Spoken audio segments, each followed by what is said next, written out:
1929 Prohibition era Chicago. Technicolor was tough but not nearly as hard to pull off as getting drunk without the secretive code to a clandestine bar in a funeral home. Except that this is a raid, it's bad news for the dumb hoe who operates the joint racketeer Spats Colombo. Equally annoyed and seen making an exit, Joe and Jerry and Lenstoon both are indebted. And desperate to pay, so they depart for a Barnum, only still money a 2-hour drive from Chicago. But the garage is owned by the very same owner that tipped off the cops ratting out Spats Colombo. When who should turn up, and here's a couple of clues. Further harder thought the white pairs of things on his shoes. Spats Colombo and a clown car full of his men. He doesn't like being crossed and he's out for revenge. Fuck me with witnesses, there's only one thing to do. We go full high fast, Billy Wilder movie. So our boys book a gig, son's a single, see you later, dodging death to join a band called the Syncopators. A female group where every woman's a miss, and you have to be a girl, land ahoy, it's a premise. Joe and Jerry do whatever just to make it to Act 3. Fans of high concept meet Josie and Daphne. Oh fuck, two dudes, neither dressed like a man, scream every turf and caliphate from here to Joanne. And alright, fair fucks, let's answer the critics. An unrepentant edgelord like Todd Phillips would have revelled as he made it into rapes on a train, so thank fuck the Billy Wilder had a heart and a brain that made it out of Europe before tragedy struck, while the Third Reich was still busy limbering up.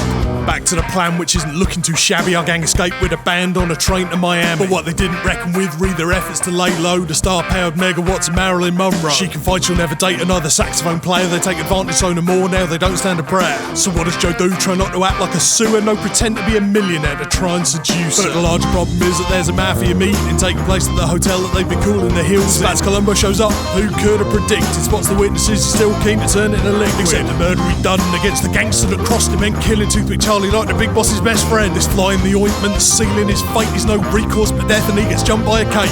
Witnesses again, our gang escaped via boat, owned by Daphne's paramour, just the greatest of blokes. Confessing she's a man, but he still thinks she's worth it. He's progressive as fuck and tells her nobody's perfect. What could have been cheap and overflowing with cruelty, Billy Wilder gave her heart and turned it into a movie that helped to put the Hays Code into moral decline, and if that wasn't for the best, you don't deserve a good time.